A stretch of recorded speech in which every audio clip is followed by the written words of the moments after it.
Welcome to World of Ability, part of the Ability Podcast Network. World of Ability is a great opportunity to hit all things ability related. This is a wide open format. We are so glad to be here on Saturdays. We are here every Saturday from 1 o'clock until 3 o'clock Central, and are enjoying our conversations and the wonderful guests that we have coming in here. And I want to, first of all, though, share a few notes and pieces with everybody to make sure you're aware of some of the things that are going on. So, first of all, Project Die Hard.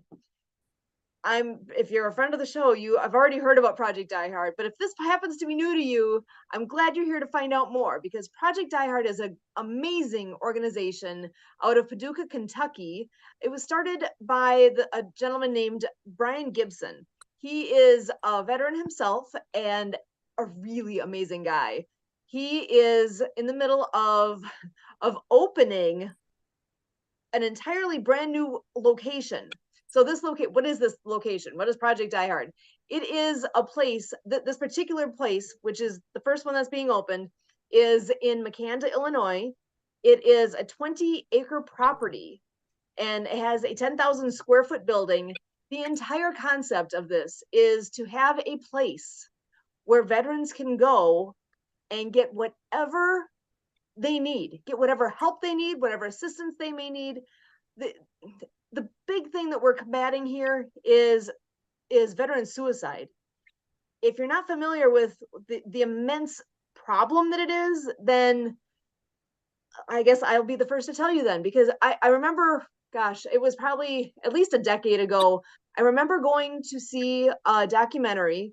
It was an event that was going on here in Milwaukee, and it was called Project 22. It was these two guys, both the guys are veterans, on their motorcycles going around the country and finding all these locations where there were other veterans that were getting the help they needed. Basically, a lot of it was there was one location where veterans were in a program where they were learning how to sail. They were sailing on the, I don't even know if it was on a lake, if it was on the ocean. I don't remember. It's been too long. It's been 10 years, but it was dramatic that having that, or the chance to ride on horses, equine therapy, or a number of other places that they went, locations that were helping veterans, and having these pieces that ended up really, really striking a chord with them and making a massive difference. It is a struggle. Can you imagine your entire life, everything you know, being in the military, and your structure, everything is all what it is, and then whenever your time of service is up and you're coming back, now what? You and I have no idea what they've seen. We don't know where they've been, what's all happened in their lives. And I'm just telling you from everything that I've heard, because I'm not a veteran myself. So all these things that I'm sharing because others have shared with me, and I'm doing my best to share that forward so others can have that glimpse of what's been shared with me along the way. There's a real struggle. And I know there's a lot of veterans that struggle with the whole idea of suicide, which is a scary topic, right? When that movie came out 10 years ago, 10, 12, whatever exactly that was. I'm sorry, I didn't think to look up the date, but it was at least a decade ago that I saw it. At that time, Project 22, the 22 was because 22 veterans a day were losing their life to suicide. The entire idea was to help this whole thing and make it more well known so that more can be done to help that number go down, because that's incredible. I still, when I think about it, it's like, how is that possible that there's that many? The sad news today is that number has not gone down. It's more than doubled. Did you hear that? It is more than doubled. I don't understand how that's possible. Personally, I don't understand how that's possible. So, that being the fact, I am grateful that organizations like Project Die Hard do exist. And Project Die Hard, again, it is a location in Makanda, Illinois. So they've got the grounds there. The plan is that there's going to be room, like literally rooms, where veterans, as they are as military personnel are coming back, if they need help in any way, if one of the things that they might need help with is a place to stay for a while, they can do that. There will be places, the locations there where individuals can stay. There'll even be two locations on the grounds there where it actually can be the military individual and family that would be able to stay. So all the things. So what does it take to make that happen? Oh my gosh, all the permits, all the remodeling, all the things to get the grounds ready, to get the building ready, to get all those pieces ready so that they actually can open and be able to start serving in this way. It's been, I'm not certain when he started this. That is a good question. It's been well over a year. I'm sure I can easily say it's been at least a couple years in process, making this a reality. The doors open in 10 days. On November 28th, 2023, there is going to be a big event going on at those grounds. There are going to be speakers coming in. There's going to be food. There's going to be a ton of people. And the more the merrier. If you are anywhere near McCanda, Illinois, or can get there any way, shape, or form, are you able to get there? If you can be there on that Tuesday to be part of this event, be there. It is going to be amazing. It's going to be, oh my gosh, what a milestone in this, in all of this that Brian's been putting together. They're opening. They get to, I mean, they've been helping veterans all along, but to actually get it to the point now where they can take it to that next level and take full advantage of this property that was donated and to be able to start serving veterans like this, what an amazing, exciting time. The futuristic goals here, obviously this is site number 1. Can you imagine if there was a place like this in every state across the United States, a location where veterans can go, they can get what they need, they can do what they need, they can, are you a resource that maybe would be a good one for veterans? Because that's out there too. They are always looking for volunteers. They're always looking for partnerships. All of us who are able to make a difference in some way, shape, or form, come to the table. If you want to know updates, we actually have a time set aside on Monday nights at 6:30 p.m. Central, where we do a live broadcast. It is Project Die Hard Mission Monday. Find out what the latest news is, what's happening now. There's always guests that are coming as well and sharing their piece of the world as well with us. And that is the place to be on Monday nights. So if you can be there and actually be part of a live broadcast at some time, if you can be in the audience, you can actually even write in questions if you like during the broadcast. We can have them address questions as it's going. It is a great time to have that chance to actually connect with the founder and those that are supporting this organization on Monday nights. So that is something that I want to make sure is known and is an easy way for people to come in and be part of this amazing group. So have I drilled enough about Project Die Hard? I'm very impressed with what they've done and where they are and where they're going. And I know Emily Golmer's been involved with a lot of this along the way as well. So Emily, I would love it if you could come in and share your thoughts about Project Die Hard and anything else about that, anything else that you would like to share regarding that as well. So Project Die Hard was started in 2018. And I believe, to sort of maybe answer your question, Sue, it was started in 2018, the organization. I believe when Kurt and I met Brian, when did we meet? In 2021. He already had Fab Rush, so I don't know exactly when we got the building and the land, but by the time Kurt and I met him, he already had that building and the land and was trying to get this going. So anyway, but I would I'd encourage everybody to help support all of our veterans and Project Die Hard. It's a very important topic that needs to be addressed or talked about, and actually something done about it. Yeah, we don't need the suicide number going up instead down.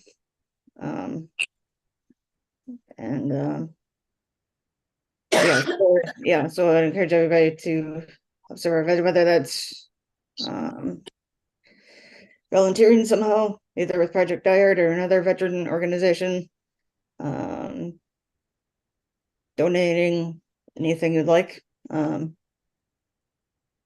if anybody is if anybody is a veteran or is helping veterans and would like to be on the Mission Monday show that Sue was talking about, please contact us. We can get you on there. And volunteering. Anything else? So it's been awesome getting to know Brian and the team. So back to you, Sue. Awesome.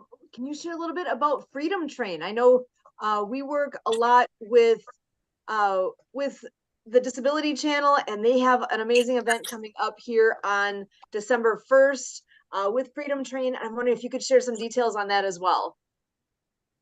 So the Freedom Train, the Disability Channel is having a fundraiser on December 1st that is featuring Featured Train, which I think is like a musical group. But they are going to have like a silent auction, prizes.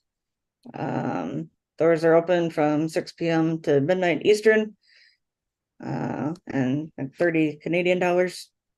And there should be fun food, music, and so on. So I encourage everybody to attend or support the Disability Channel somehow. So I think they're doing great work for people with disabilities and veterans. So that's a little bit about that. So it's just coming up here in what, like a week or two, week and a half. Yeah, it's gonna be here. It's like the first Friday. It's the first Friday in December. So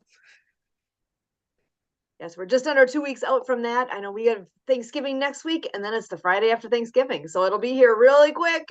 Love to have people taking advantage of that opportunity as well, because the Disability Channel is such a worthwhile organization. All the things they're doing. I know you had mentioned before about the Invictus Games as well. So if you want to mention that, and then I know we've got a guest that I'd like to bring in here as well. But if you want to just mention the Invictus Games and what you know about that as well that we can share out. So, I mean, the Invictus Games were just in Germany, just like I think a few months ago, but is going to be in Canada, like Vancouver / Whistler, Canada, in February of 2025. And the Disability Channel is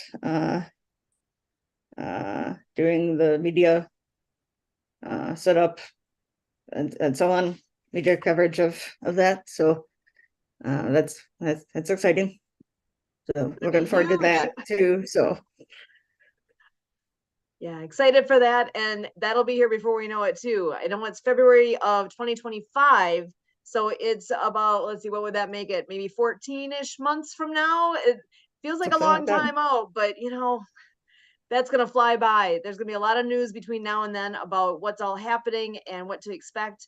And that would be another amazing opportunity to see some if you like the Olympics, think about that in terms of the veteran community. And if you've never heard of it, go look it up. Invictus Games. Go look it up. You'll be impressed. You'll want to know more, and just to see what's out there on that is crazy good. So I'm super excited that the Disability Channel is in that position, that they'll be able to be that media coverage source. It's going to be exciting. I love that type of thing. I absolutely love it. I get all the energy from that, and I think it is going to be amazing. So with no further ado, I know we have a friend joining us on the show today that I am excited to have come in and be able to join us, introduce himself, and share a little bit about who he is and what he's all up to in his corner of the world. So, Dio, if you want to come on in here and say hi and tell everybody who you are and kind of how we all got connected.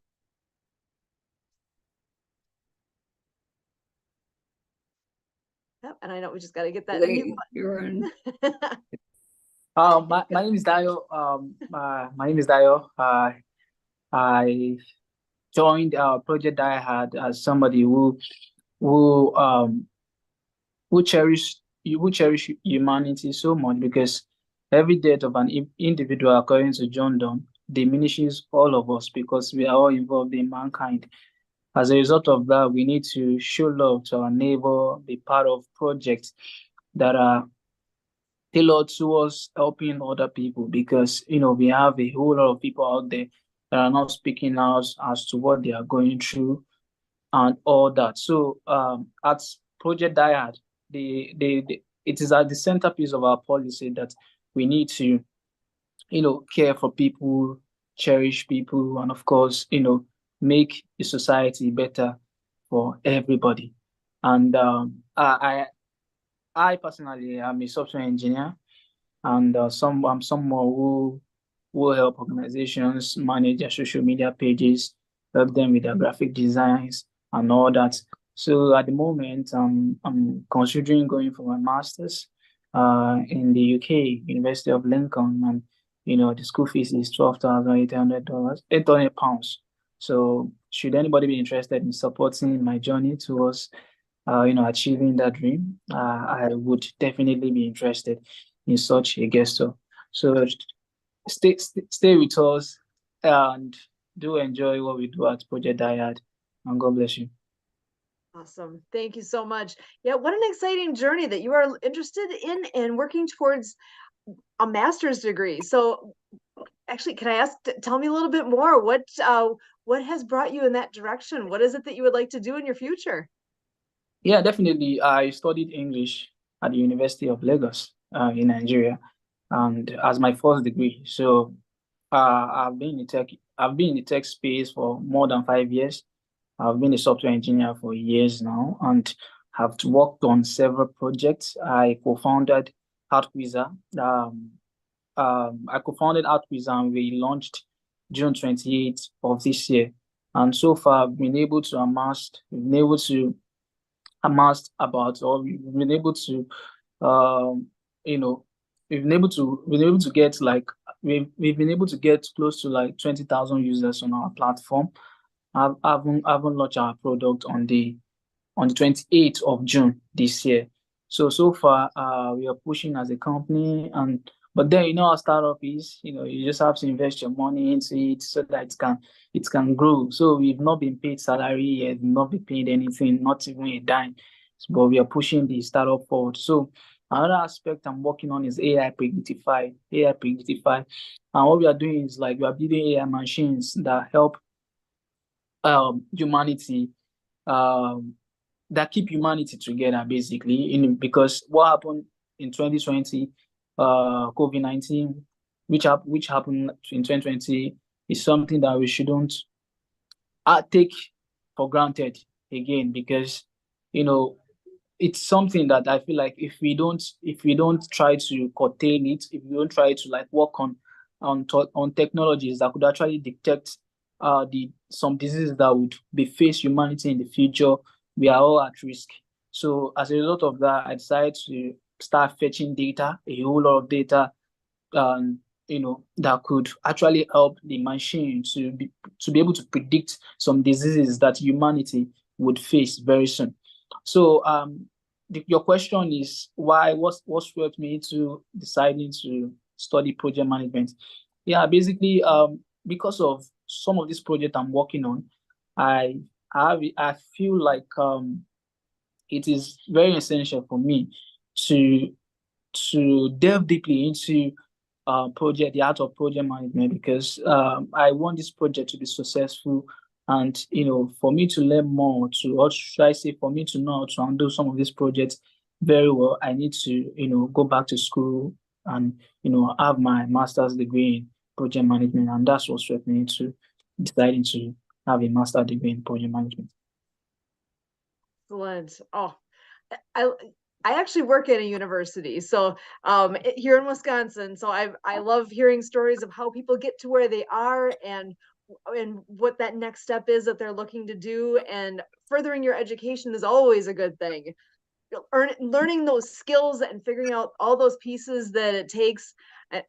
That's wonderful. I commend you for what your ambitions are and where you're headed. That's exciting. Thank you so much, Sue. Thank you so much. God bless you. Oh, so much fun. So I'm going to take it at a total different tangent here. What kinds of things do you like to do for fun?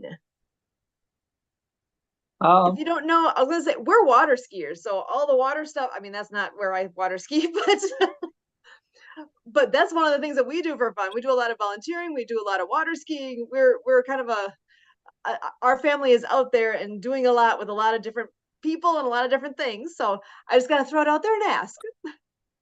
Yeah, for me, I love jogging. I love jogging and, spending time with my family, especially my mom, basically, and I tend to learn more about life from her because she has gone through a whole lot of stuff in life. So anytime she shares her experiences with me, I try to like incorporate that into the way I live my life at the moment. So spending time with family is a blessing for me because, we are all here temporarily.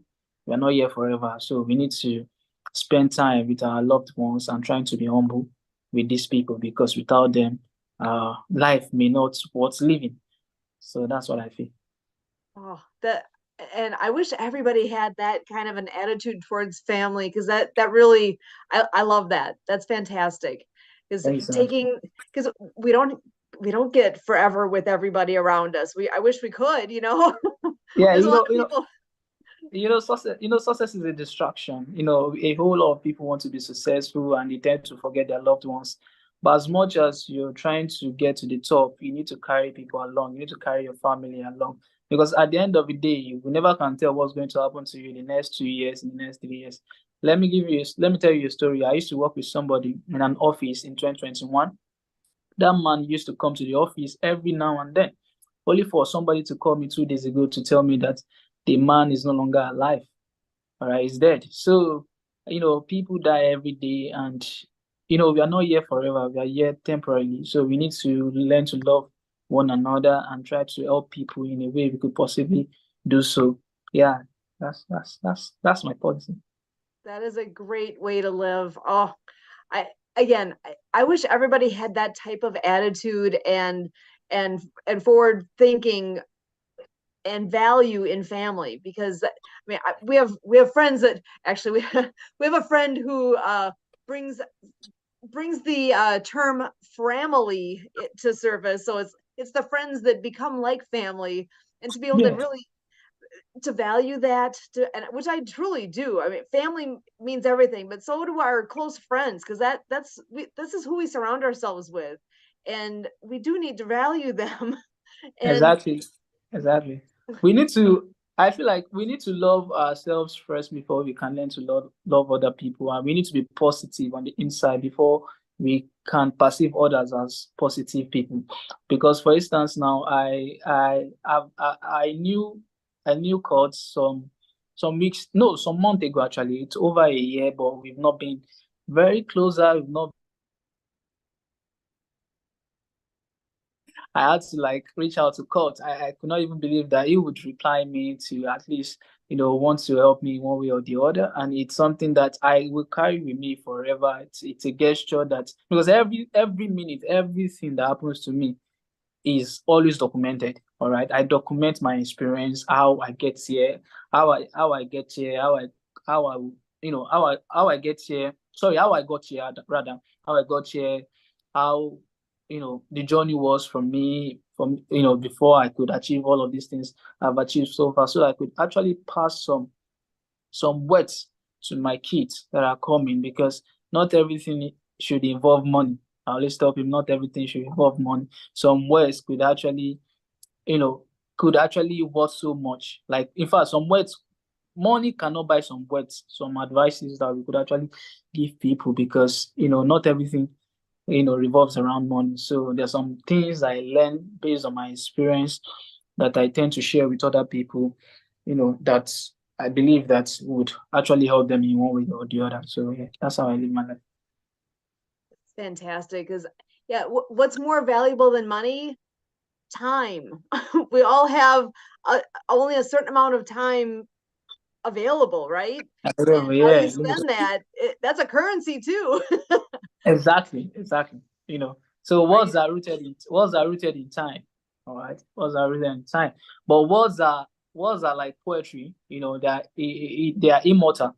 Because for instance, Whitney Austin now, for instance, now I can still listen to her music. I can still listen to her, some of the advices she has given out to people. But now she's dead. Nobody. But then her words live. But she's dead. So words are very powerful. So yeah, we should tend to talk to other people and share our experiences with them. It goes a long way. I love that. Yeah. And that actually, I think that's a little bit of what we do here with World of Ability. There's also a radio show we do on Wednesday nights. And a big piece of that is just, in my mind, I think back to before we started doing anything with World of Ability, with all these ability, disability related type of topics. I didn't think that much about it because I didn't really have a basis for it. I didn't have much for friends that were like wheelchair users, or we all have people we know who have disabilities of some sort, but did I ever really think about it? Not so much. Because there just wasn't that prompting, right? We only can we only can know things that we've actually personally experienced and dealt with, and or what people have shared with us. And as things have progressed here with all the things that have happened over the last 10 years, and how World of Ability has come to be, and all these things that I've been blessed to learn, I am I think I'm in a I don't know what the right word is, lucky position, I guess, to be able to hopefully share that with others so that they can reduce their learning curve. It's kind of like Yeah, going to college. You go so you can learn things, learn a lot, learn it fast, and now you got it. yeah, Same thing here where, none of us are going to be on this planet long enough to learn everything and make all the mistakes ourselves along exactly. to learn from others too. Yeah. They always say when you stop learning, you're dead. So Yeah. so that's the truth of matter. We learn new things every day. And the most important thing is there's no point learning something that you don't intend to pass to somebody else. So ensure when you're spending your time, when you're making use of your time, ensure you learn things that me personally, I always tell myself I try to learn things that I could actually pass to somebody else, and I do not learn something that will not be used by me, because I don't like learning things that I don't use. So whatever I need to learn to help somebody else, because I cherish people so much. So yeah, that's I love that. I love what you just said. Yeah, learning is very important, and that's one of the reasons why I plan to go for my master's. That's excellent. And so, do you like being in the role of teacher along the way as well? Have you ever had that role much? Definitely, definitely. After my master's, I'll do my PhD. All right. So I'll try to be a visiting lecturer so that I could become a professor one day. So definitely, I will go to that route. Yeah. That's So it's awesome. so yeah. So yeah. Yeah, so I can appreciate what you're saying. So personally, I'll give you some background on me just so we can I've got a couple of dots we can connect here. So I work at a university. I'm at Carroll University in Waukesha. It's a small private university. I love it there. It's really, really wonderful people. And my role there, I'm the lab coordinator for biology, and my entire title is Life Sciences Laboratory and Animal Facility Coordinator. But part of the fun I get to do, I get to work with undergraduate students, so people that are working towards their bachelor's degree. Right now I have 33 in my crew that are Wow. work study Interesting. students, and I get to work with them on doing all the things, for preparing for the labs to cleaning up the labs, all the things. Wow. And in Interesting. addition, this semester, this doesn't happen all the time, but once in a while it works out that they are still looking for somebody to teach one of the freshman year. They have, a biology course with a lab. Yeah. And Yeah. sometimes it's a struggle to find enough individuals who can teach labs. And so Yeah. this semester I'm teaching a lab and I love it. It's fun. It's fun to teach people. I teach every day. I teach every day, and it's something that is very interesting. I enjoy teaching. Teaching is something that it's part of my life, right? It's part of everything I do basically because I love putting people through things, and I feel like I always tell people Africa is like this because some of our parents did not raise their kids but very well, like some of our great grandfathers, because we have a lot of we have rulers, not leaders. They are not leaders, they are rulers. They're just ruling us. They are not leaders because they are corrupt in nature. And this is because the home some of these people come from are homes that their parents did not really install right right spirit. The good how do I put it? Their parents did not install good spirit or good you know good attributes that could actually be used or be channeled towards like developing the nature, because even from the house a lot of parents are corrupt. They're already teaching their kids how to be corrupt. So and this is some and and that can only be corrected when they get to school. So what the question is, what are the teachers in the school, what are they doing? What are they doing?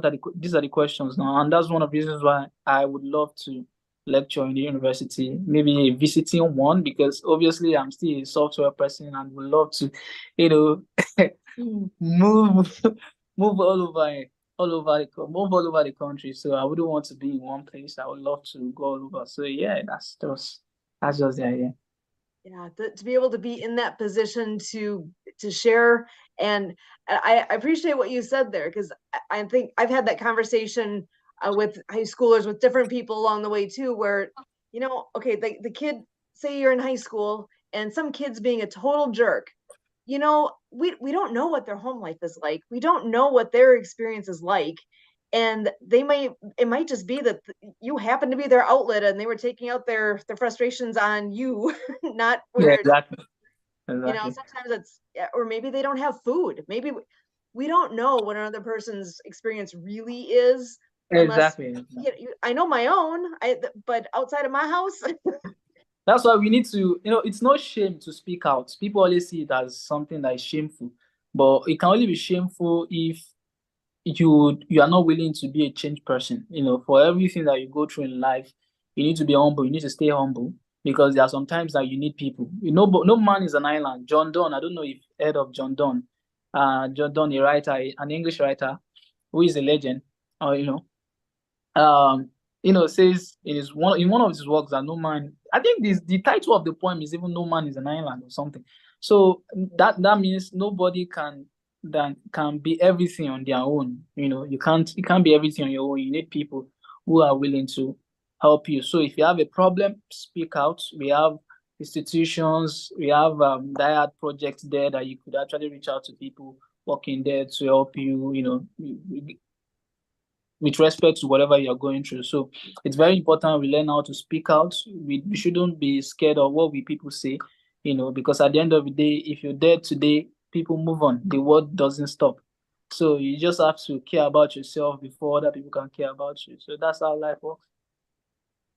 Oh, I Yeah, love that. that's awesome. It's a lot of truth. But Sue, I did see that we have Derek joining us. So Derek's been on here a couple times before.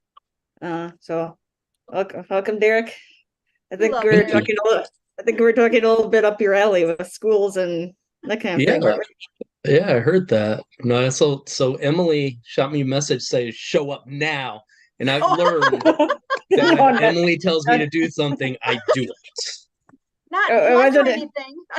I wasn't exactly worded that way, but Close enough, huh? Yeah. It worked. It worked. Oh, well, Derek, we're so glad you're here. Do you want to? I'm not sure if you and Dio have had a chance to meet each other before. You want to share a little bit of who you are, what you do, all that good stuff? Yeah, so people joke around that I do everything. Um, You. one of my focus is I'm a bookkeeper, so I do bookkeeping for businesses, but it sounds like we're talking about education. And so the other thing I do is I do have a small private school in Arizona that I started, Chloe Preparatory Wow. Academy. And a lot of that derived was I was teaching in schools in Arizona and really wasn't teaching. I have literally been written up for teaching, not what I was teaching, just the fact that I was teaching instead of doing paperwork. And so one day, What?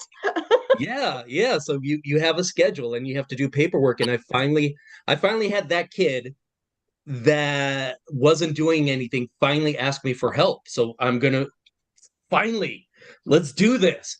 And the principal came over and said, nope, you're supposed to be doing paperwork. And the student actually said, why won't you let him help me? And so after a loving conversation with the principal, she said, if you think you can do better, go do it yourself. Well, wrong person to say that to. So I opened up a private school. The reason it's private is in Arizona, if you're a private, and actually a lot of states, if you're a private school, you don't have to follow the rules. You don't have to follow the standard curriculum. You don't have to do state testing. So what we do is we're super small. We're about 10 students, and we do that with intention so we could pay attention to students. Even though we're private, we try to keep our prices low so we're affordable, and we still get state funding. So it doesn't matter. We're still getting the same money. Um, but like I have one student who wants to be a computer programmer. I'm like, all right, well, and he has a lot of anxiety. So I'm like, normally we'd have the students do like a speech class. Like, okay, that's gonna freak you out. I get that. Let's go through and do C++. And I let them know because I know a couple of programming languages, but I let them know I'm like, we're gonna do this Interesting. together. I'm gonna learn with you. And so just taking him through. The funny thing is he's not doing the computer work. So my specialty is math. And this, like many kids, how much he hates math and doesn't want to do it. The one class that he always shows up for and always has his assignments in on time is math. And he'll do extra things. He's like, I found this on the internet. Can you walk me through it? I think it's kind of cool. I'm like, yeah, I'm gonna let's let's do some math. And I try hard. And I think one of the things that helps me connect with the students is I connect it to what they're going to do in the future. Like what kind of work can you do with this? And I'm very honest with them. We'll go through things. I'm like, this is kind of useless. This was super awesome. In 1801, this was super awesome when they discovered this. We have computers for this now. And I'll teach them the Excel component to it. So I'm like, all right, now you know how to use this in the workplace because no workplace is gonna pay you to do an equation for an hour. Throw it in Excel. Uh-huh. And one of the things we work on too is like resumes. We're constantly working on resumes. And, I'll tell them like there's certain things in Excel that employers want because and that's one of the things I do is I go to the community. What do you want students to know when they're coming to you for an entry level job? And so they'll say like Solver, which does a lot of equations for you on its own. So I tell them, Solver now, which is more than most graduating undergraduates. Put that on your resume. This, put on your resume. I have them put that they've been to networking events with me in person. They know how to talk to people. So they'll put that on their resumes because that's actually the number one thing that employers have said. We need people who know how to talk to each other. And they'll even say the adults don't know how to talk to each other. So we're getting students that are ahead of the curve and exciting because once they see what they're learning, they get excited to learn. Instead of the typical read this textbook, we'll get to it at some point. Like this is how you apply it. This is how you're better than others in this skill set. And they get excited. Really? And I'll show them. I'll show them curriculum from the university here. I'm like, yeah, you're doing the same thing. Makes such a difference if you can have that end goal in mind. Yeah. It's not just you're learning a bunch of useless stuff that you can look up in a book. You're actually learning things that you need to know. Yeah. And this Yeah, will define your future. This is real stuff. That's Yeah. huge. I think that's what we our government in Africa, I think that's what they need to work on, because most things that you learn in Africa are things that you don't really need, but you must pass them. If you don't pass them, they will keep you in school for years. Like, for instance, now when I was in university, I did some courses that I never liked them. Hmm. In fact, I never liked them, but I was reading them because I wanted to pass them. Not like I loved them. In fact, some of these courses were so frustrating to the extent that students used to feel like, why am I even here? Why am I even in school? In fact, when you want to get an admission in Africa, you will apply for this course, they will give you another course. Rather than trying to tell you that, how about you find another school or you find somewhere else, they will give you another course. So when you study another course that you're not so passionate about, you tend to start questioning yourself, like, what will I do with my life? Considering the fact that the society you live in is one that jobs are limited, there are no jobs.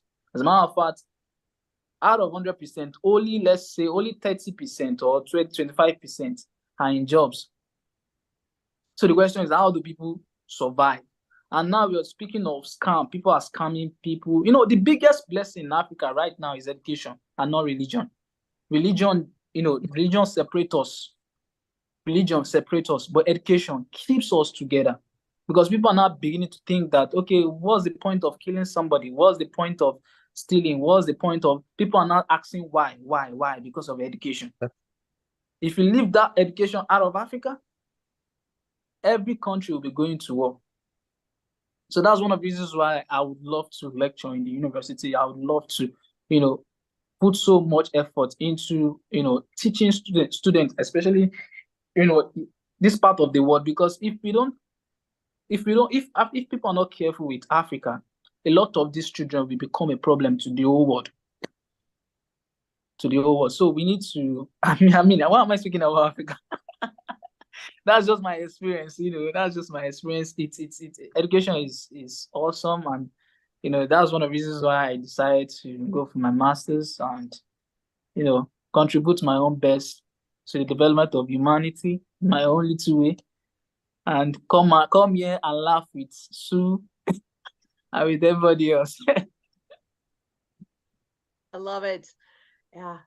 So there's a lot of fun things happening here in all this. I love it. So with the whole concept of education is a big thing. Sorry, backtrack. I had a question for Derek. Yeah. With your school, like, what age range are your students? We're high schoolers. And we've got some interest that we actually have some online students from other states, so they don't qualify for funding, but their parents have seen the value in what we're doing, so they pay, and I think we're $1,300 a quarter.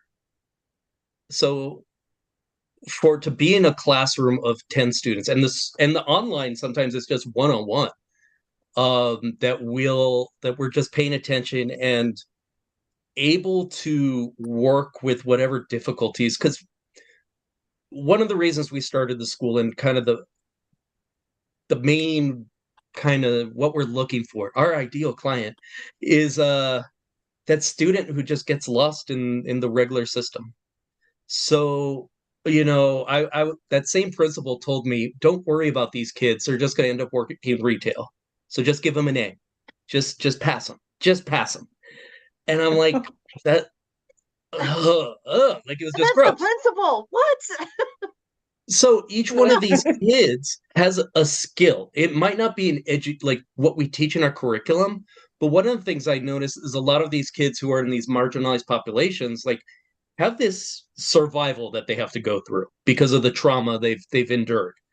Makes them amazing salespeople, because they know how to connect and how to survive and the right things to say, and so we'll sit down and, like, have you ever thought about being a salesperson? And they'll have a concept in their head and, like, no, I don't want to do that. And, like, have you ever thought about insurance? They're like, what? I'm like, low barrier of entry, like, it's not a lot of money to get licensed, and you can make some money. So we'll bring in, one of the things that I love to do is we'll bring in people from the community.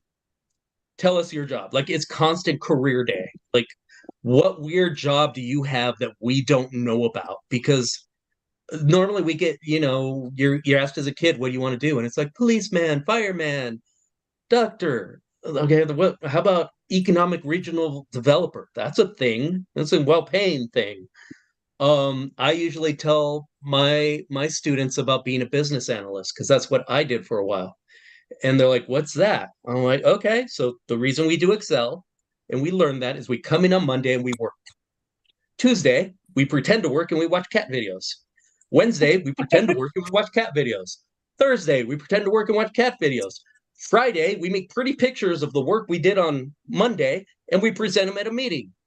And they're like, that sounds awesome. I'm like, yeah, plus it's 75 grand. And they're like, and for kids, they're just like, that's a millionaire, right? And I'm like, you can make your start. And then we also work on like not destroying anyone's dream. So we'll get a lot of students that I want to work construction. And so I'm like, that's great. But I get it. You're 16, you're invincible. Yep. And you get old. And you're not going to want to be doing some of these physical things, or you might get hurt. And what happens then? So I don't dissuade them from going into the trades, but I say, maybe learn a little accounting so you can work in the office if you need to. We're in Tucson, Arizona. Like, the thought of doing physical labor when it's 120 to me sounds horrific.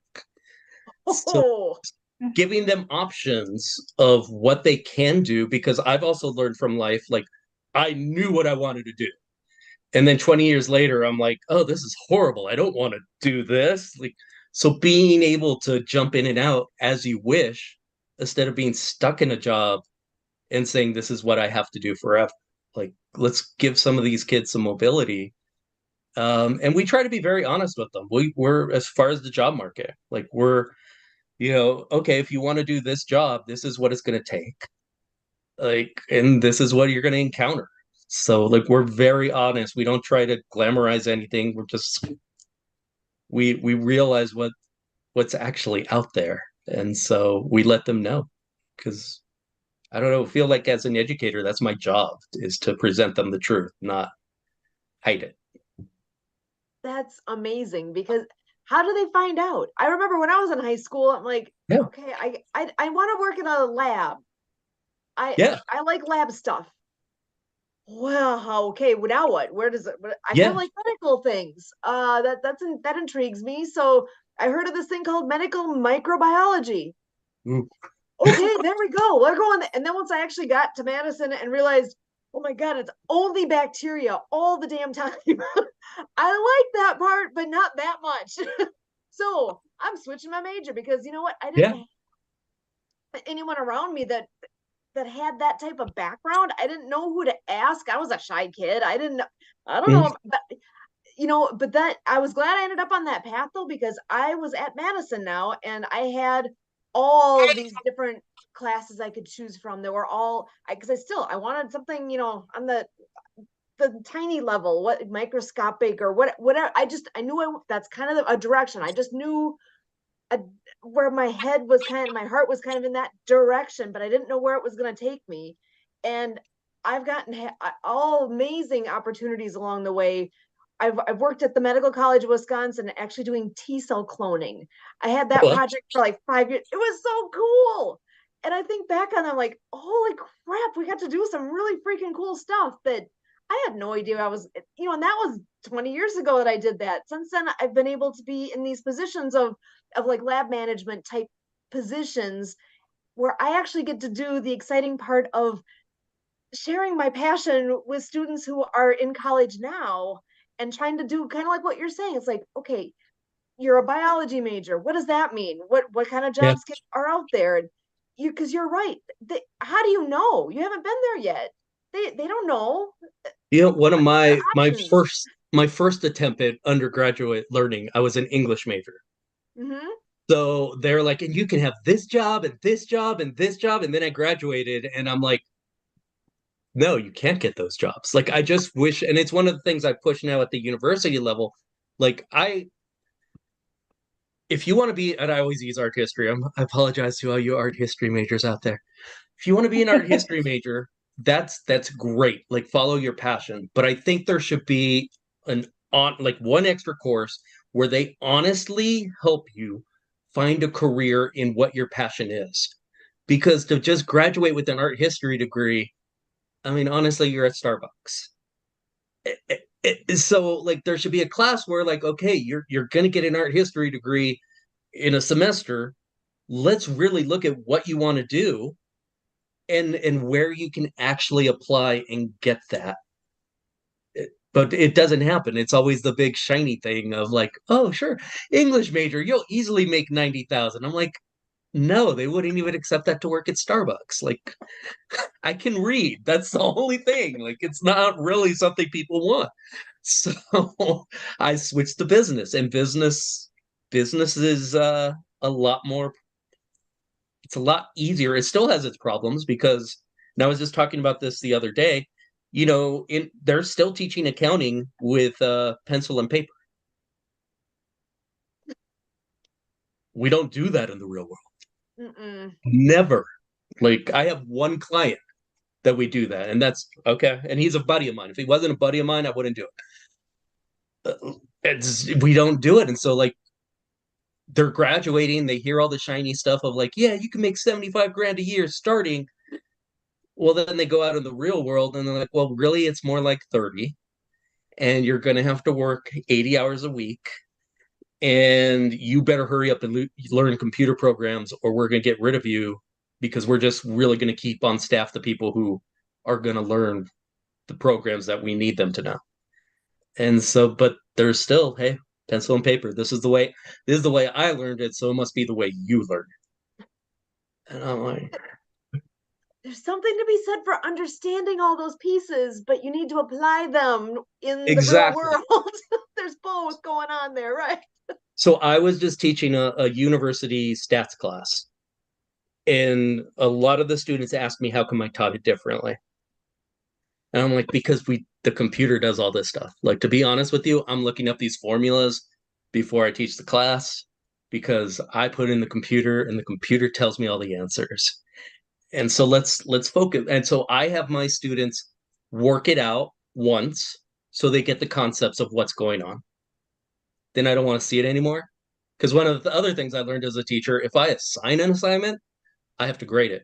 And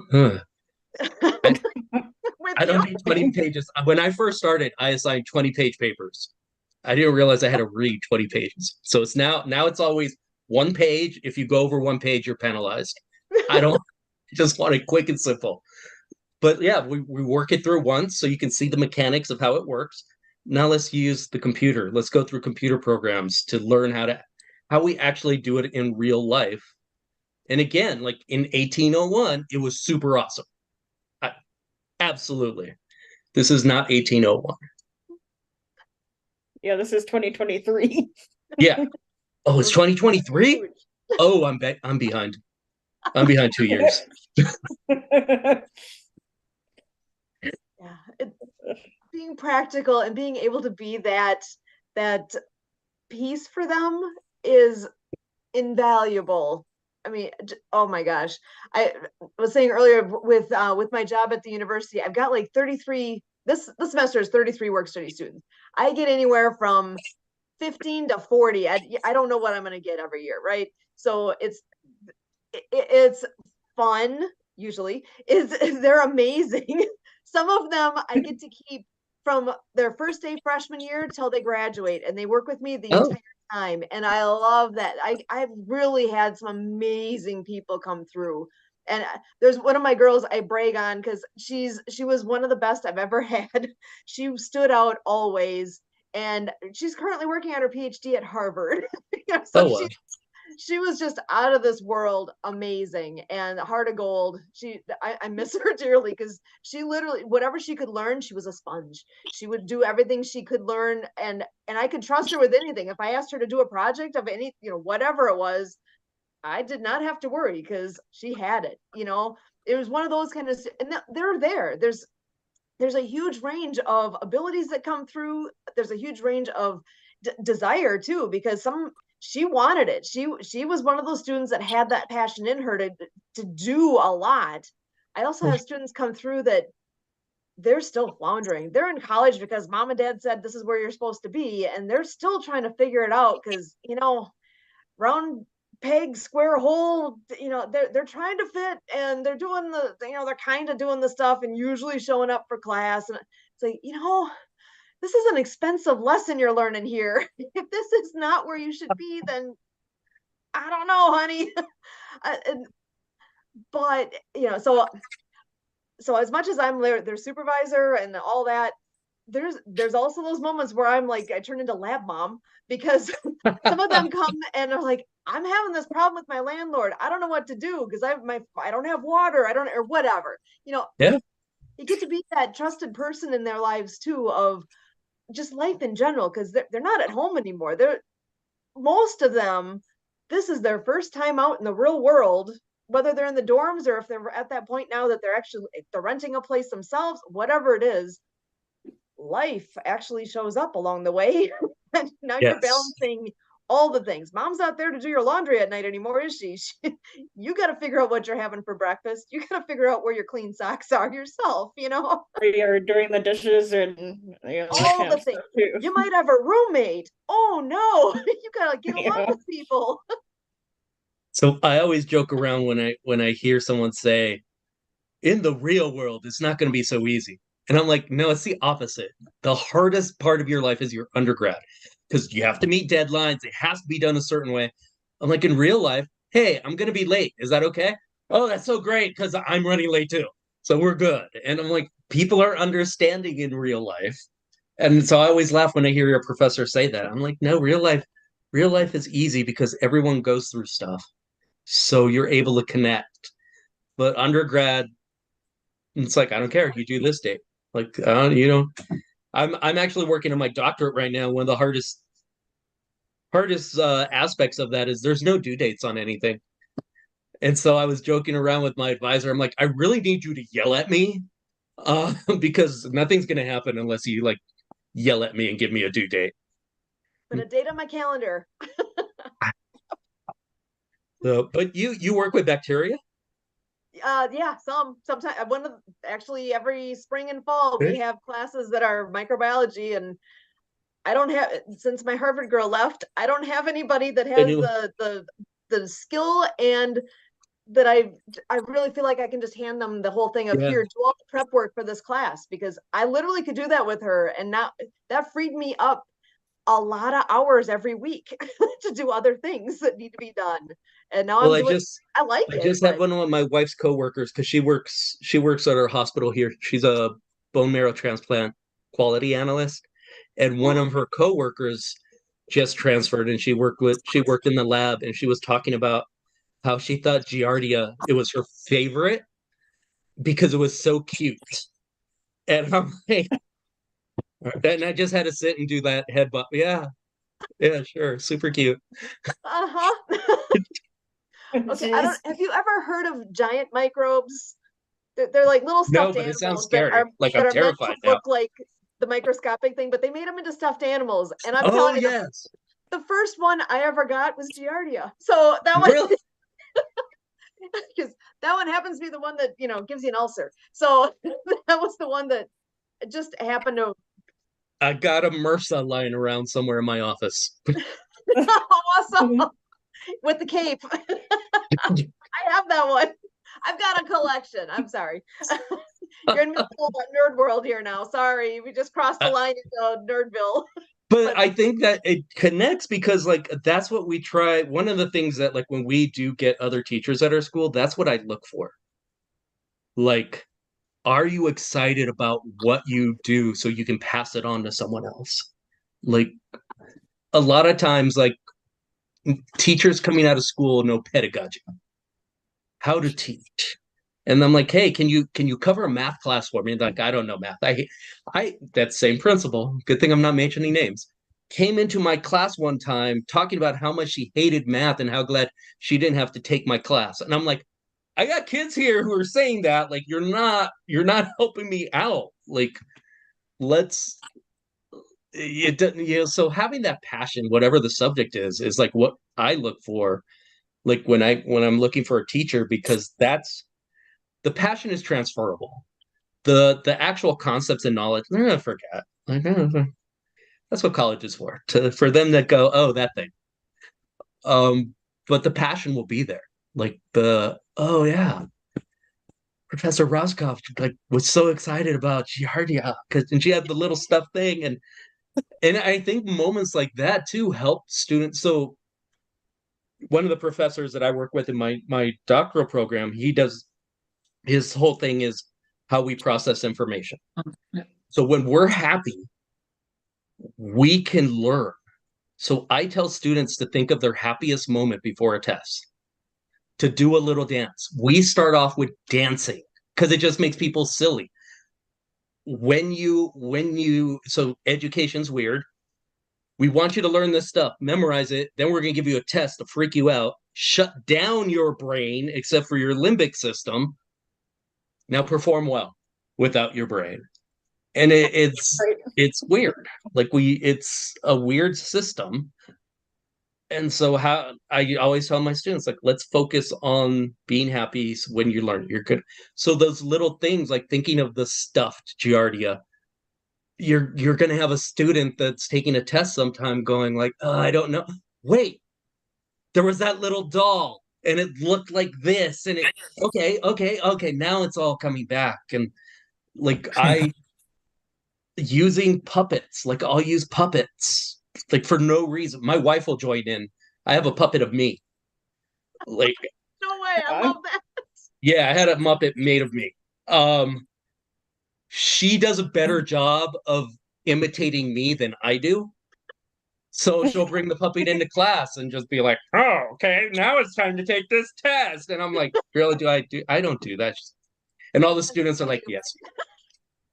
So one of the questions on when I do give a test is like, just tell me something I say. And like, it's interesting to pick up on what they hear. There was one time at the end of the semester, I asked them, like, what have you learned from this? And it was a stats class. Like, what did you learn? And about half the class put, the house always wins. Because we were gambling. So I did a whole like Excel sheet of gambling. And I'm like, that's a good lesson to learn in life. Like, actually, at least they learned something useful. They're like, yeah, we don't want to gamble anymore. The house is going to win. I'm like, all right. But we learned that through. So the application of probability, they learned the house will always win. And that's just a hit. And hopefully when they're in college, it'll be, oh yeah, the law of large numbers, that thing. House always wins. So. I love it. All this talk of education. Dayo, I'm kind of curious what your thoughts are too, because I know you're in the middle of getting to, well, let me back up. You are on the verge, I think, of starting that master's degree. So you've been through the undergrad and you're looking into furthering your education. So I guess I'm just kind of curious where your thoughts are with hearing all these things too. Yeah, basically, I like the fact that you made mention of English with respect to getting any job that you desire when you study English. It is not like that. It doesn't work that way. It doesn't work that way because, you know, when we were in the university, they used to tell us that if you study English, you can work anywhere, you can do this, you can do that. It's all lies. Although it's all lies. Before I got the admission, I was already working as a software engineer. All right, I founded my company then because as a side, as I said, one of the problems we encounter in Africa is unemployment. All right, it's a big problem here, especially in Nigeria. It's a very big problem. So I decided to build WeGrow so as to provide job opportunities for my friends who are in school with me, and obviously their parents are not, financially doing well. So they just, some of these people just need to support themselves. So I decided to create that platform, and I was teaching them how to design, how to use CorelDRAW, how to use Photoshop, how to use these tools. In fact, I even taught some people programming languages like JavaScript, PHP, and for them to be able to build websites and earn their ends meet. Sorry, make their ends meet. So being in school in Africa particularly is a different world entirely, because it's like a world that allows for you to combine different elements all together. You're trying to study, you're trying to work, you're trying to learn a skill, you're doing everything at a time. And after having learned all of these things, there's no probability that you are even going to get a job, even with that skill. Even with that skill, there's no probability that you're going to get a job, even with that skill. So I think being in the university has just made me understand that multitasking is very important in our society today, and that you can do so many things as long as you put your mind towards completing some of these tasks. It's just about your mindset. If you want to complete this task, you will. And if you feel like, oh, I'm just kind of person that likes doing one thing, it's a good thing. Everybody, we are all different people. Do what you love as long as it makes you happy. That's what really matters. That's what's on my business card. Literally, that line, do what you love. That is on. So yes, you gotta love what you're doing because Exactly. that's all the difference. If you don't Exactly. love it, miserable. That's what he was saying. He said, what he looks for, like Derek was saying, that he loves people that are passionate about what they're teaching, because it becomes much easier for them to, pass the knowledge to the kid that they're teaching. So yeah, it's very important. Passion. They'll Yeah, feel yeah. it. You Yeah. will. Yeah, just like technology, for instance. Now I work with Fast Five in the US, and they've not paid me a dime. I've been with them for a year. I built their website. I helped them. In fact, if they had paid me, I wouldn't be in this kind of situation whereby I will be willing for people to to help me get funded. And it's very, considering the fact that I have so much skills, I should be able to afford that. But then, like I said, life is not about where you are, it's about where you're going to. So you just have to stay focused and be humble. That's what I feel. Awesome. Well, I know we've been talking a lot of education kind of topics, and I know Mark, you just joined us, and Marianne's just joining in here too. So Mark, I want to bring you in real quick. Speaking of education things, we do the 12 o'clock shakedown every day. I know some of you have been there, and one of the things that Mark brings every day, I absolutely love that he does this. I probably love it more than he does. You see his background? That was his background from today. That's all the things that are, if you go out and look around, there's whatever national celebration day it is. Well, he's got his whole background set up every day with what we're celebrating today. So like it's William Tell Day. I can see that on there. Sorry, I should make you big so I can see it better again. But those, and then there's we're doing 15 minutes of music in motion with the shakedown. So, which by the way, total plug for that. We do the shakedown every day, like 365 days a year. It is 15 minutes of music in motion, and it's not difficult at all. It's fun, it's silly, it's a way to get you up and moving when you're, here we are, we're all sitting looking at a screen. Well, when you get up, maybe I'm showing my age a little bit, but when I get up after sitting here this long, I'm a little stiff and I'm going, oh my gosh, I've been sitting for a couple hours. That's kind of what this is helping with, is get moving. It's good for you, right? So part of the fun at the end of the 15 minutes of music in motion, Mark shares all the fun things that's going on. So you want to tell us, actually, Mark, you want to come in and say hi, and just what's your take on Shakedown and all the fun things, and if you want to share what some of those are behind you, feel free. Over to you, Mark. Well, I guess as Sue said, it's a nice break in the day. Anyway, if you've been doing a lot of desk work, it gets you up just for 15 minutes. Kind of perks you up a bit, I believe.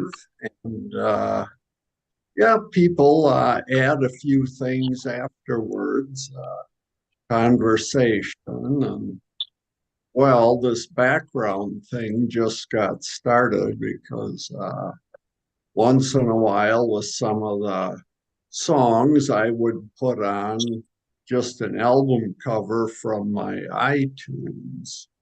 And well, people seem to like it. Guess who the artist was, or what the album was, and so I kind of kept doing it.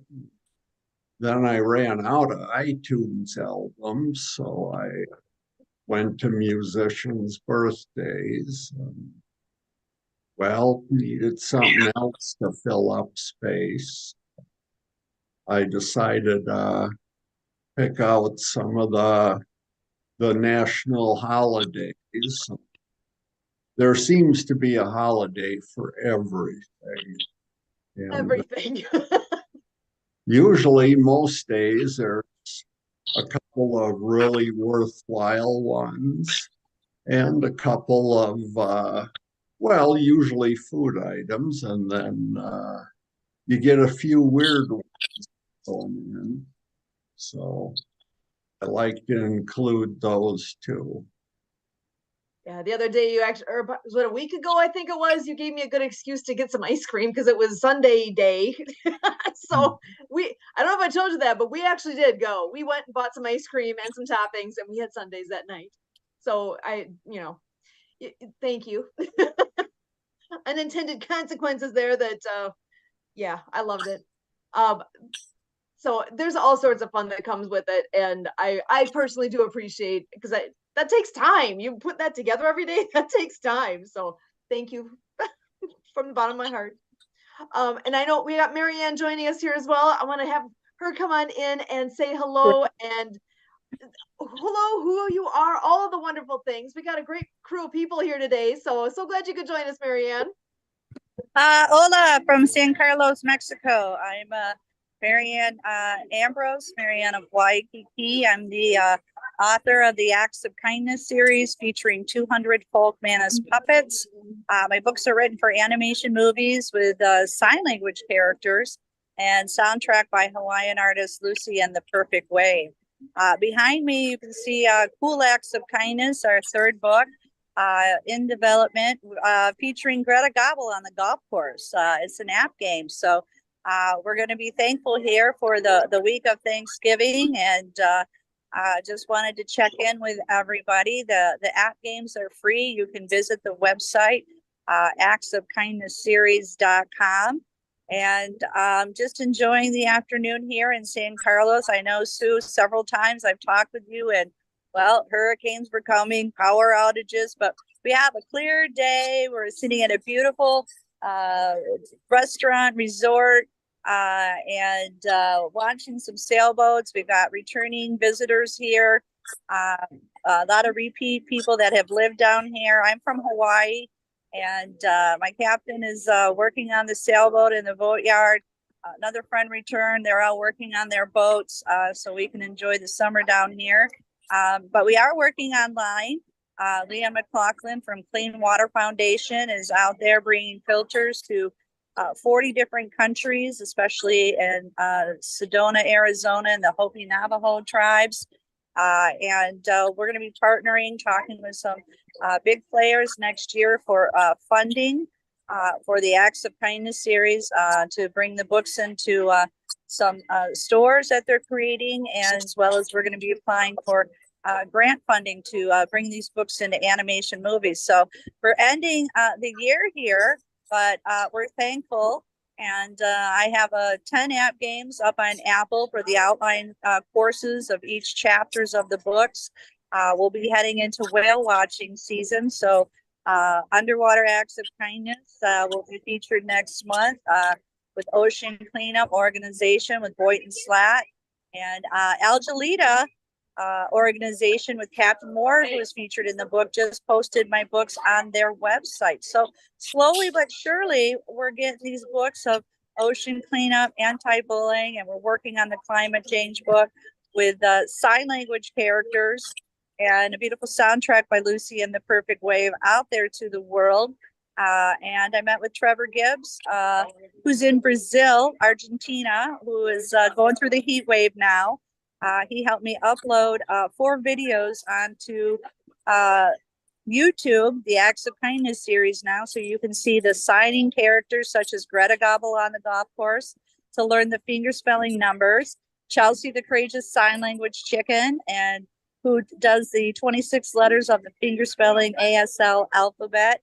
Dr. Fingers, the finger spelling hermit crab, and Eve, the finger spelling bumblebee. So we are working remotely here in San Carlos, Mexico.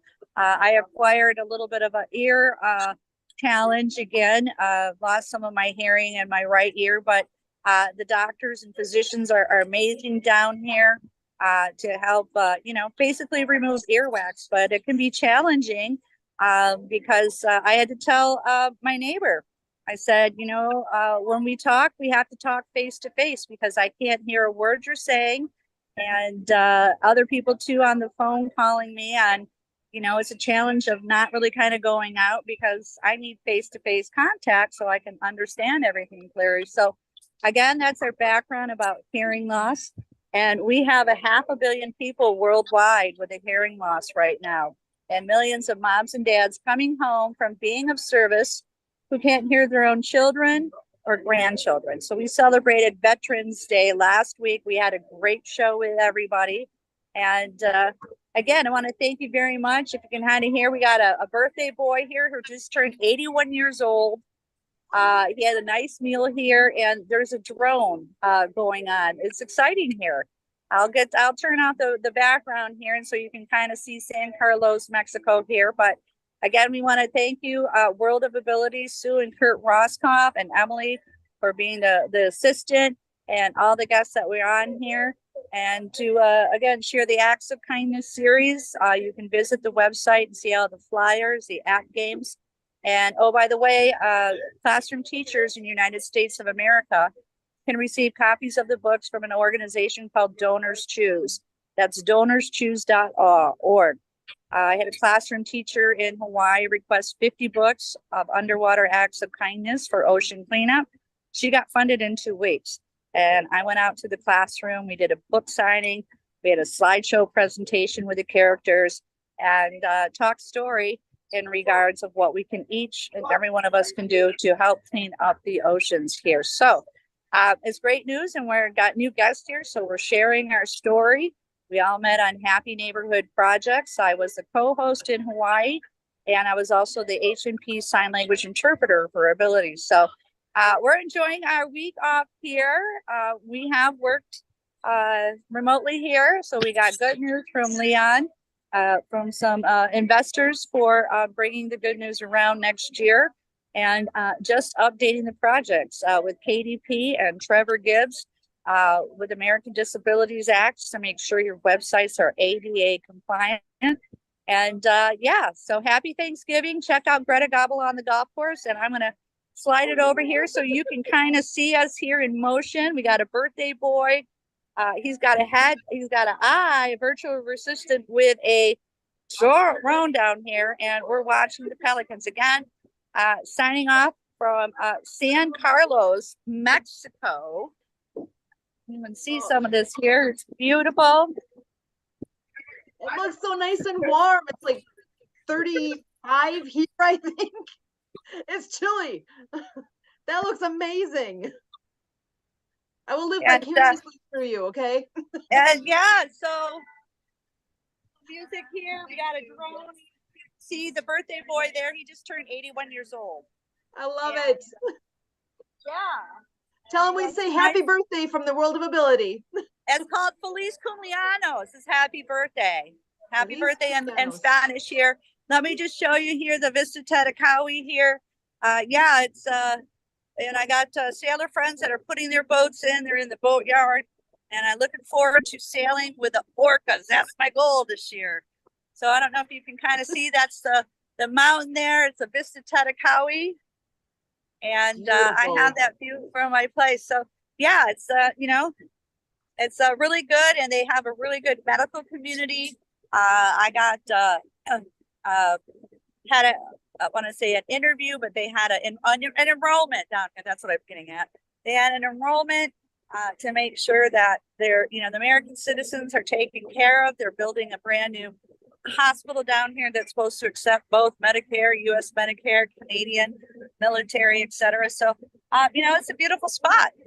So yes, So wanted to share all that with you, and breezy. We're gonna get some sunshine, feel that saltwater air, put our feet in the water, detox, listen to the ocean, and relax. So thank you so much again, World of Ability, for having us on the show. Look forward to talking to you.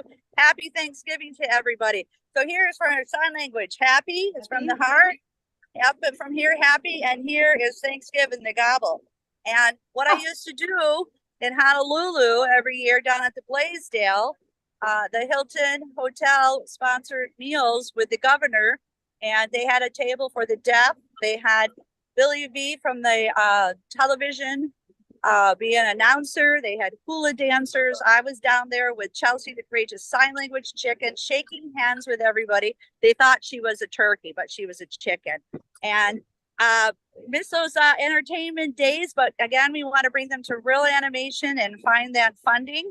And wishing a happy Thanksgiving to everybody. Aloha, hola, adios. I'm Mariana, Mexico, Mariana de Waikiki.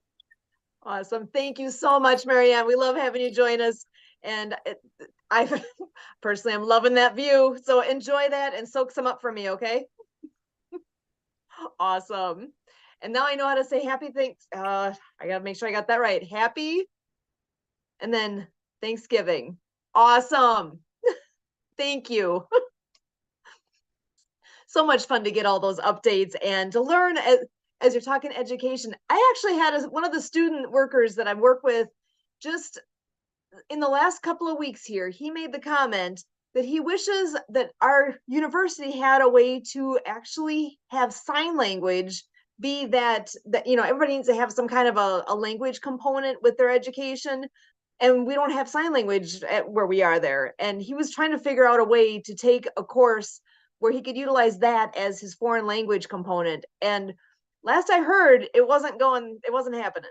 And it's like, wait a second, wait, that's a really, really practical, good one. What I don't know where that ended up, but I know he actually stopped by and was talking about that with me, because it's like, why can't this work? This has to be able to work.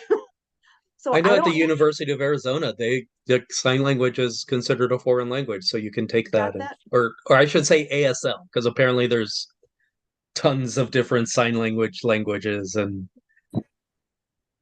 that's amazing. In high school, you can take a course, and a lot of high schools were recognizing it as a foreign language for credits to graduate from high school. So ASL it's pretty much one language. It's the same signs in different countries. They have different signs for things, but it's a built up language. And yes, certain universities have dedicated to audiology, speech pathology, communication disorders was my curriculum. And that's where we focused on and worked on our master's. But yes, it should be available for everybody.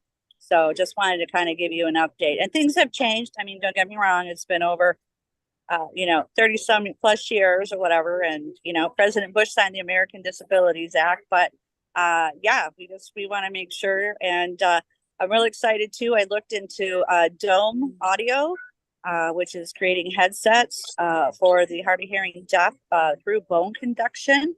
And Steve Ramona, we were on his YouTube, gave us more insight about it.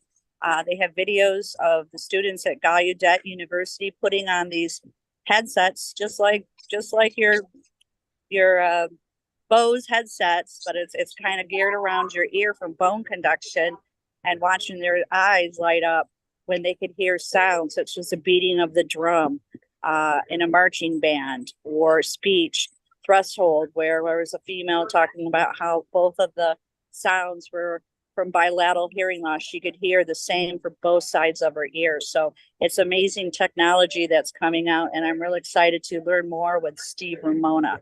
So yeah, shifts happen. So I just wanted to share all that good information with you. So thanks so much, Derek. Nice to see you. And thank you so much for showing those folk Manus puppets, letting us share the story. And Mary was there too, who was a teacher who used cued speech. So it's just good information for all of us to share what we're doing, trying to educate the world, not only with different languages, but for ocean cleanup, anti-bullying, climate change. and it's all for all ages of a heart. So again, happy Thanksgiving to everybody. Thanksgiving. Thank you, Marianne. Yeah, there's so many cool things going on around us. Sometimes it is just that moment of take a look around, see what's out there. The fact that the puppets exist, that we're able to take advantage of that helps make it exciting. That's kind of what we were talking about before, about how you can, when you are learning things, if it can be fun, if it's fun, it gets done, that's the kind of thing that you learn better when you're having fun. I know actually that was a comment that came up earlier too. Sometimes I like listening to YouTube stuff in the background as I'm like driving or whatever, just to have something. I often have said YouTube University, things that I can learn as I'm going. And there was somebody who was talking about exactly what you were saying earlier, Derek, like when you're taking an exam, everything is all stress, all those things. Take that moment and play your favorite song in your head, get up and dance for a moment and get your head into that space, and then take your test, because that will make all the difference to get your head in the right place and not have all that stress in front of you to actually be where you need to be, so you can recall all the things that you studied it, it's in there somewhere, you just got to pull it back out, right? And one of the other things that I'll have students do is, it's busy at the beginning of class, so to get their attention, I do hey, if you can hear me, clap once. If you can hear me, clap twice. If you can hear me, moo like a cow. And they're just moo, moo, moo. I'm like, all right, now you're ready to take a test, because it's that moment of silliness. I also use that to let them know, like, now you just mooed in front of everyone. So don't hesitate to ask someone for help or to introduce yourself. Like, you mooed in front of them. Like, there's no embarrassment now. Like we've all moved together. I love that. I might steal that. Yeah.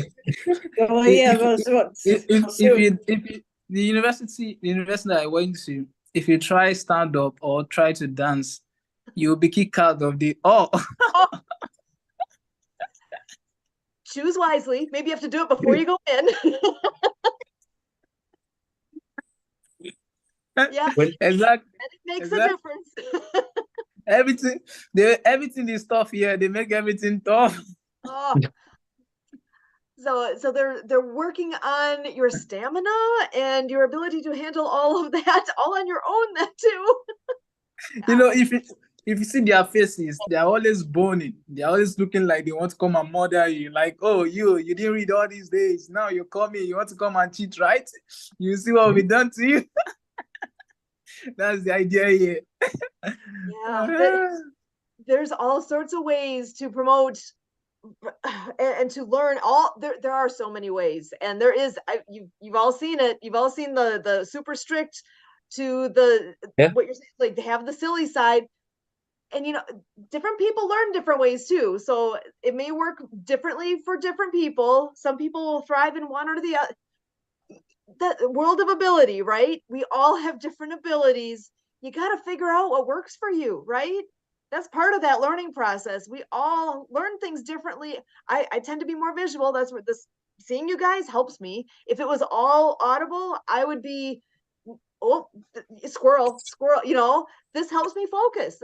We all have our different ways that we can interact best and learn best and be our best. And part of the learning process, I think, is figuring out ourselves. How do I best function? How can I be the best version of me? At what point do people talk about that in school? I don't remember that coming up all that often. I'm sure they talk about it, but then they don't implement it. So there's this big like let's talk about feelings and let's connect, like you were talking earlier. Like you have that student that acts up. Let's find out what's going on at home. And we get sent to workshops and they're expensive. And then we come back and it's, okay, when do we implement this training? No, I got to worry about it. Like, let's just do what we've always done. But you keep talking about all this stuff we're supposed to do. And then you say, don't do it. Let's just go back to the old way. Just stand in front of the class and lecture. Don't do it. So for like my math classes, I tell the students it's 30 minutes math. So actually it's 10 minutes meditation. And I don't care what that meditation is. You can pray, you can you can put your head down and take a nap. 10 minutes, put the phone away. Then 20 minutes of math. And then 30 minutes of, and I have a student who would, when I was at another high school, would watch the door, make sure the principal didn't come in because we're not doing anything. Like an hour of math is too much. You're not going to absorb it. But what I would also do is, and they would have permission to talk to each other and do whatever they wanted to do. I would put on like National Geographic YouTube videos, and they would actually sit and just watch instead of talking to each other. Like, what's that? Like, where can we, like, they were so used to like just their neighborhood. A lot of them haven't. So it was like the south side of Tucson, which is heavily Hispanic and very insular. And they're seeing all these other countries and they're like, what is that? Why are they doing that? And I'm like, oh, I've been to Iceland.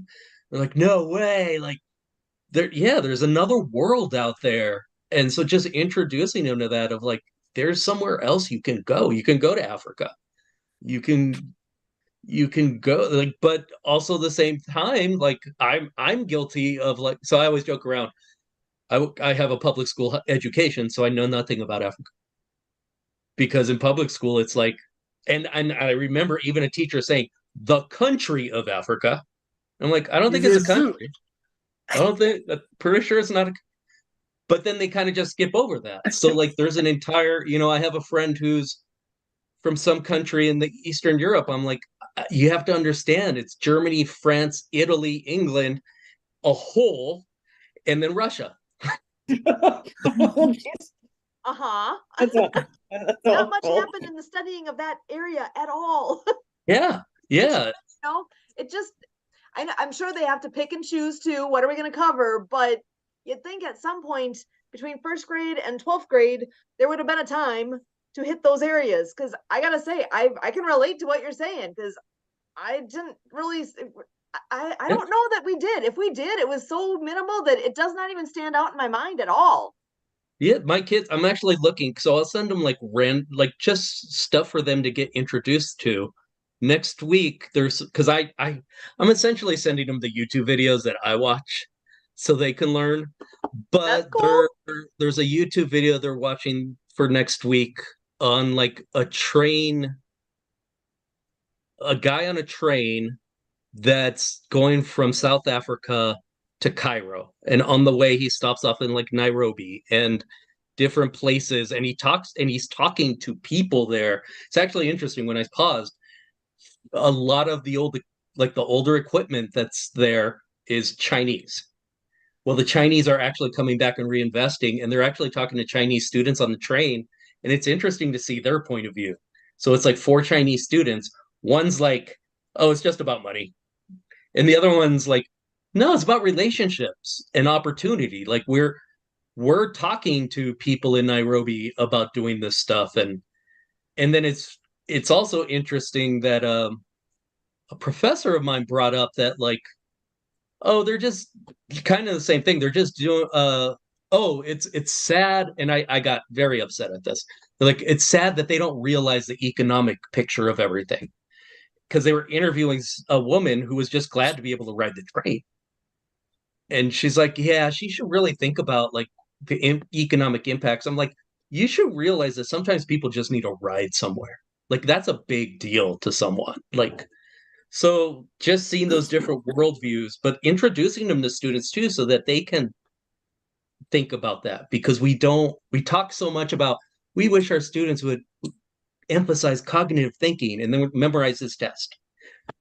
Let's introduce a video that has different perspectives. Let's talk about the perspectives and what are your perspectives and the why. So my students are allowed to say whatever they want as loud as they could provide the why. So sometimes they'll get snarky and they'll say something that they shouldn't, but then they'll provide the why. I'm like, all right. So we even have a contest at the end of the semester, jokingly. It's, Mr. E is a horrible teacher because. And they'll be like, because he gave us a test on May 14th. I'm like, okay, that's a why. And then but then they're like, no, you're cool. We like you. But just giving that opportunity, it also allows them to know that it's allowed to critique the system. Which we don't teach at school. We teach follow the system. Yeah, And I heard someone talk about that whole like, we shouldn't think about thinking outside the box. Because he said, from his point of view, he says, we spend so much time in education creating the box, fit in this box. And then we say, think outside of it. And But he we was only talking teach about, inside. well, he was talking about like, how about if we don't create the box to begin with? What if we allow students to see all kinds of parts of the world, see, and even our part of the world, like when we start saying you shouldn't do this, I'm like, well, we kind of do the same thing. Why don't we let them see that as well, so they just get the full picture of what's going on? Like, so that's the big thing that like with the whole Chinese US relationship, that's what China always brings up is like, hey, you're violating human rights. And they're like, how are your people doing? And it's like, no, let's not talk about that.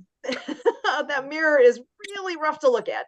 Yeah, so it's just allowing students to go down that path of like to have their own opinion and but to develop it. The why. Like, why do you think this? Why? And when we have conflict between students, it's like, okay, why? We don't try to minimize it. We're like, why do you hate little Johnny? Well, I don't. He bugged me that one day. All right, so you don't need to hate him, right? Like you just got mad at him that one day. Yeah. All right. So now we can have a conversation. Mhm. Mm. Oh, yes. I usually leave think- that to someone else though, because I'm an accountant. I don't do relationships. Relationships is, oh my gosh. There's so much based on that. That is one thing though I do wish was taught a little bit more about as a topic. Yeah. Personality styles, relationship topic, all those things that I didn't learn, that didn't come up. I mean, there was like what do you call it? Like the testing where it's like, what kind of job might you be good at? That type of testing. I remember that happening in high school or somewhere along but I don't remember anybody talking about, how to relate to others, how to understand personality styles and to be able to recognize strengths in each other. And it's like, and it's not necessarily strengths and weaknesses. It's we all have our different things that are strengths. I guess you could call it a weakness, but depends on what kind of flavor you want to put towards it. Well, I don't even think of it as a weakness. I just think there's a lack of emphasis, even in adulthood, of what are people's strengths. So, like for me, I have an associate in my accounting business that I call him my lovely little robot because he's the stereotypical accountant. Like, I don't want to talk to clients. I just want to look at my computer and type away all day. That's his strength. So I'm like, you go do that because I don't want to. I want to network. I want to think of the high level stuff he hates. Like I want the weird stuff that has to be dug into. So you do the stuff that I don't want to do because you love it, and I'll do the stuff that I want to do and that you hate doing. And it's fine and it's okay.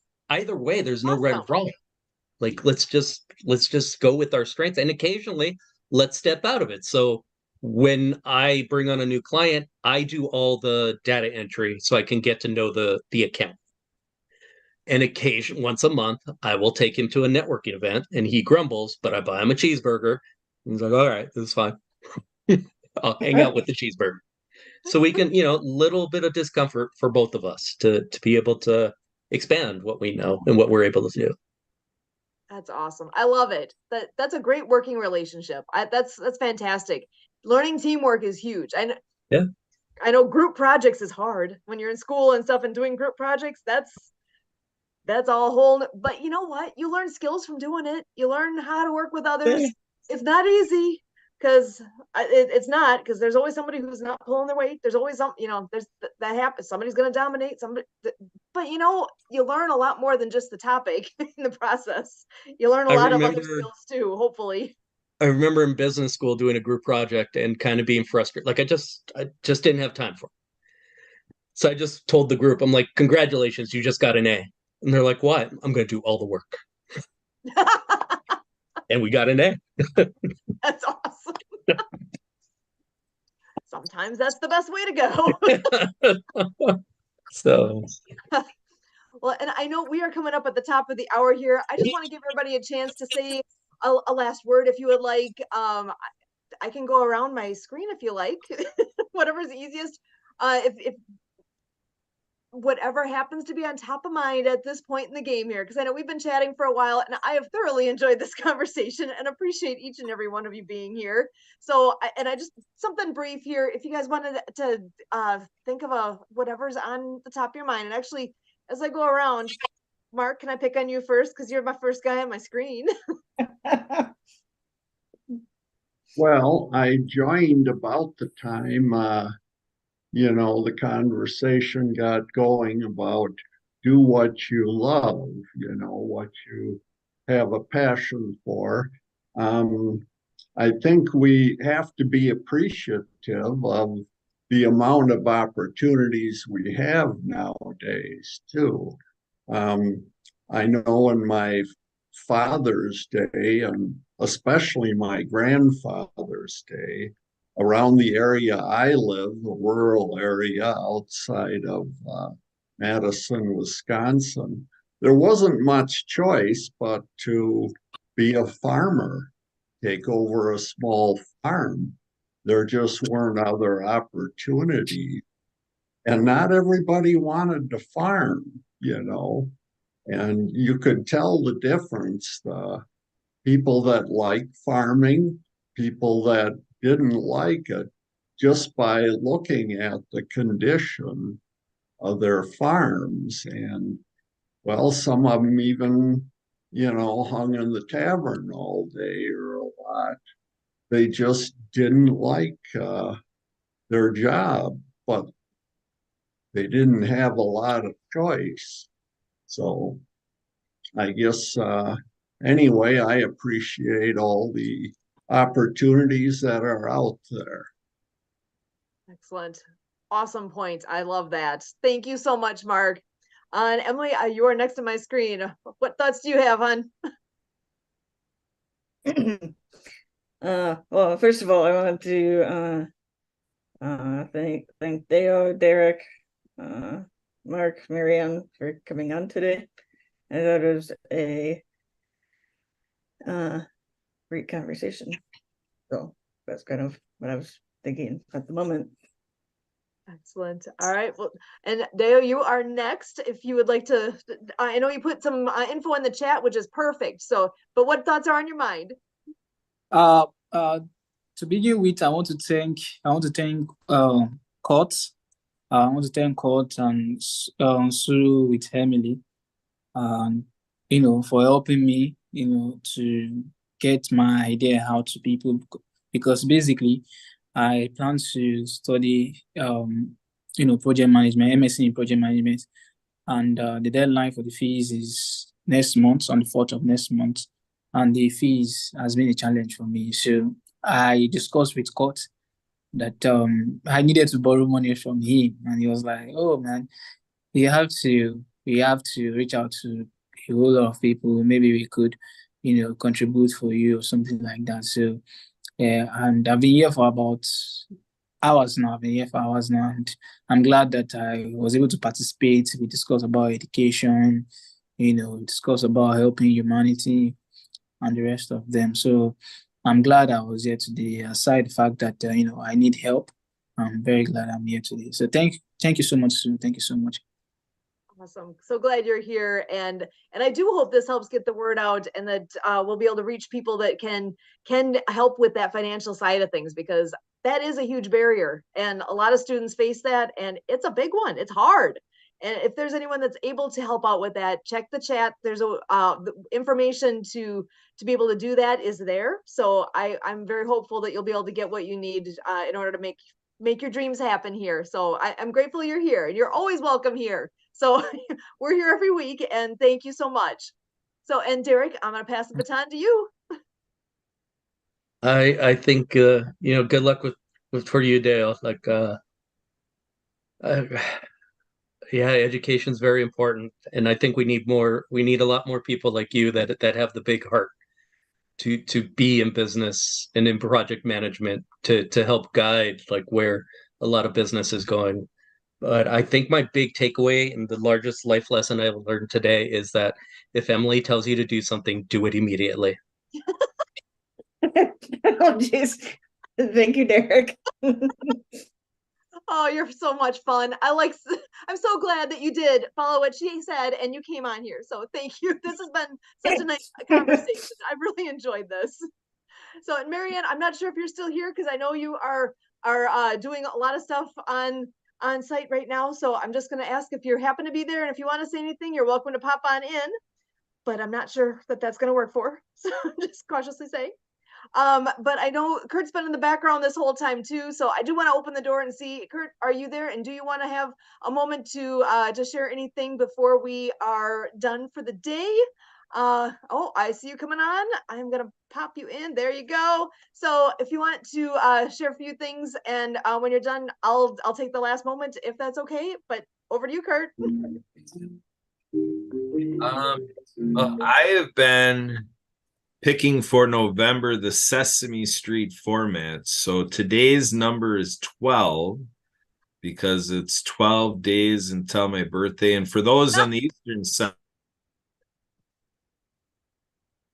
of the world, so a big thank you to everybody for celebrating my birth month together with me. Here we go, group hug. Hey. Back to you, Sue. The fact that you used 12. So 12 is my favorite number because my birthday was on the 12th. I've had a lot of number 12 things in my life. It's been fun, just random, but funny that you use the number 12. So I'm with you. Awesome. And actually, and I see Ralph is joining us too. I want to give Ralph a chance to hop on in here. We're actually honestly just wrapping things up here. We've had a very interesting conversation today about education and having a passion for what we do. And I know Ralph has a huge heart and a big passion for what he all does. And I love your hat. I'm a little jealous. So Ralph, I just want to give you a moment to come on in here, say a little bit about who you are, what you do, and what drives you. What is it in you that brings you forward? Because you are one of the coolest dudes I know, and I'm so glad you're here. So I'm gonna pass it over to you, Ralph. Thank you. Sorry I'm late. I can't let Good. time get away from me. I just love helping people and seeing people succeed. That's what it's all about. It's not about what we can do for ourselves. There are a lot of people out there that do that, but if more of us would just jump on board and realize that when we help other people, we help ourselves at the same time. So true. So true. I love that. I've heard similar from, I think, everybody here today about how having an open mind, having an open heart, having a passion for something, and going forward in that way, helping others. I know with the conversation surrounding education a lot today here, I've heard over and over about how helping others makes a big difference, and putting others first, and having your mind open to possibilities. I mean, to me, that all brings it back up to world of ability. We all have our own abilities, and to improve on what we have now, to be able to take what we have to make ourselves even that next step better, and beyond ourselves, then what can we do to make the world better for those around us? Make that difference. If you have a chance to make a difference for someone, do it.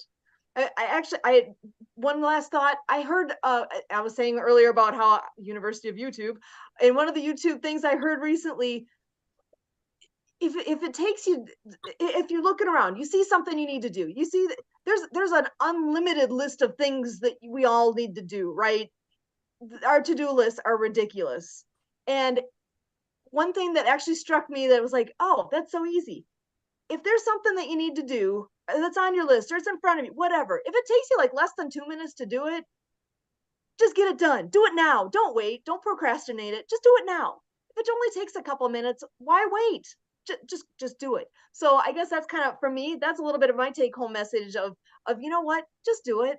Take that leap, whatever it might be. Help somebody out, help yourself out, do the things that you need to make the world better, whether you're talking your own world or the world around us. So truly, thank you so much, all of you. This has been such a fun day. this flew by. So I thank you guys so much for making this a smooth sailing afternoon and so much fun. I appreciate you guys more than you know. So for World of Ability, again, my name is Sue Roskoff, and I really do